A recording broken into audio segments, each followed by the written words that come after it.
एक छोटे से शहर में एक लड़का रहता था। नाम था राहुल। वह गर्मी की छुट्टियों में अक्सर अपने नाना जी के घर जाया करता था। नाना जी एक बहुत ही शांत, समझदार और प्रकृति से प्रेम करने वाले बुजुर्ग आदमी थे। उनके घर के पास एक सुंदर सा बगीचा था, जहां वो हर दिन पौधों की देखभाल करते थे। एक दिन राहुल ने नाना जी से पूछा, नाना जी, मैं बड़ा होकर एक सफल इंसान बनना चाहता हूं। क्या आप मुझे बता सकते हैं कि सफल कैसे बना जाता है? नाना जी मुस्कुराए और बोले, इसका जवाब मैं तुम्हें एक अनुभव से दूंगा।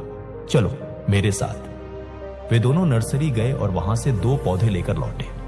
घर आकर नाना जी ने एक पौधे को एक गमले में लगाया और घर के अंदर रख दिया। दूसरे पौधे को घर के पीछे की खुली जमीन में लगा दिया।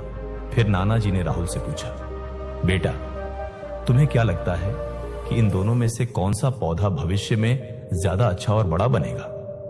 राहुल थोड़ी देर सोचता रहा और फिर बोला, नाना जी, जो पौधा घर के अंदर है वही ज्यादा अच्छा बढ़ेगा, क्योंकि वह सुरक्षित है। बाहर वाले पौधे को तो धूप, आंधी, बारिश और जानवरों जैसी बहुत सारी मुश्किलों का सामना करना पड़ेगा।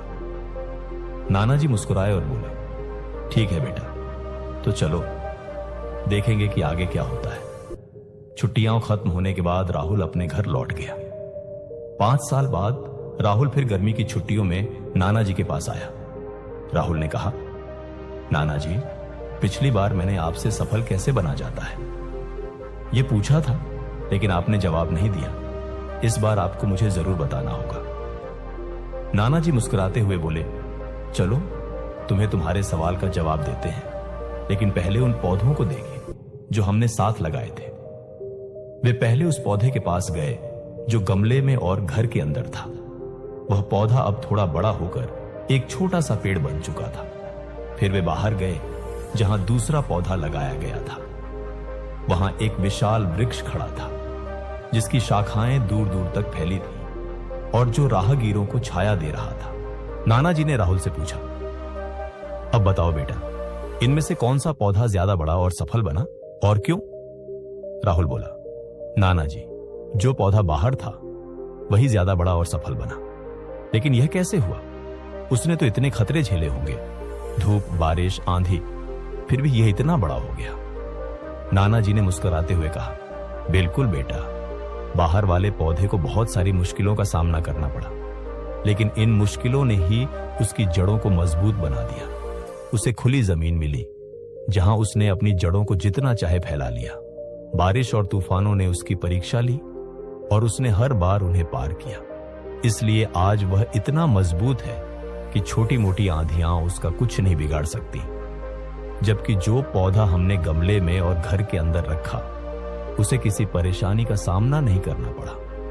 वह सुरक्षित तो रहा, लेकिन उसकी जड़ें गमले में सीमित रही। इसलिए वह न तो बड़ा हो पाया और न ही मजबूत। फिर नाना जी ने राहुल की आंखों में देखते हुए कहा, बेटा, यह याद रखना, जब तक तुम जीवन में संघर्ष नहीं करोगे, कठिनाइयों का सामना नहीं करोगे, तब तक तुम सफल नहीं बन सकते। अगर तुम सिर्फ आराम और सुरक्षा की तलाश में रहोगे तो तुम्हारी तरक्की रुक जाएगी। लेकिन अगर तुम संघर्ष करने को तैयार हो तो कोई भी लक्ष्य तुम्हारे लिए असंभव नहीं रहेगा। इसीलिए परेशानियों को दुश्मन मत समझो, बल्कि उन्हें अपने जीवन की सीढ़ियां मानो, जो तुम्हें सफलता की ऊंचाई तक ले जाएंगी। राहुल गहरी सांस लेकर उस बड़े पेड़ की ओर देखने लगा। नाना जी के शब्द उसके मन में गूंजने लगे, जिन रुकावटों को हम अपनी जिंदगी के दुश्मन समझते हैं, वही रुकावटें हमें और मजबूत बनाती हैं और हमें सच्ची सफलता की ओर ले जाती है। इस कहानी से हमें यह सीख मिलती है कि हमारी जिंदगी में चुनौतियां और कठिनाइयां अक्सर आती हैं। कभी हालात हमारे खिलाफ होते हैं तो कभी रास्ता धुंधला दिखता है, लेकिन यही चुनौतियां हमें निखारती हैं, हमारे अंदर छिपी ताकत को उजागर करती है। जैसे बाहर लगे पौधे ने आंधियों, बारिश और धूप का सामना करके खुद को एक विशाल और मजबूत वृक्ष में बदल लिया, उसी तरह जब हम मुश्किलों से डरने के बजाय उनका सामना करते हैं तो हम भी अंदर से उतने ही मजबूत बनते हैं। आरामदायक जिंदगी भले ही सुरक्षित लगे, लेकिन वह हमारी असली क्षमता को उभरने नहीं देती। जो लोग कठिनाइयों से भागते नहीं बल्कि उन्हें स्वीकार करते हैं, वही एक दिन सफलता को हासिल करते हैं, क्योंकि सफलता केवल सुविधाओं में नहीं बल्कि संघर्ष के रास्तों पर चलने से मिलती है। अगर आपको यह कहानी पसंद आई हो तो कृपया इसे लाइक करें और अपने दोस्तों के साथ शेयर करें। अगर आप ऐसी ही और प्रेरक कहानियों को सुनना चाहते हैं तो हमारे चैनल को सब्सक्राइब करें।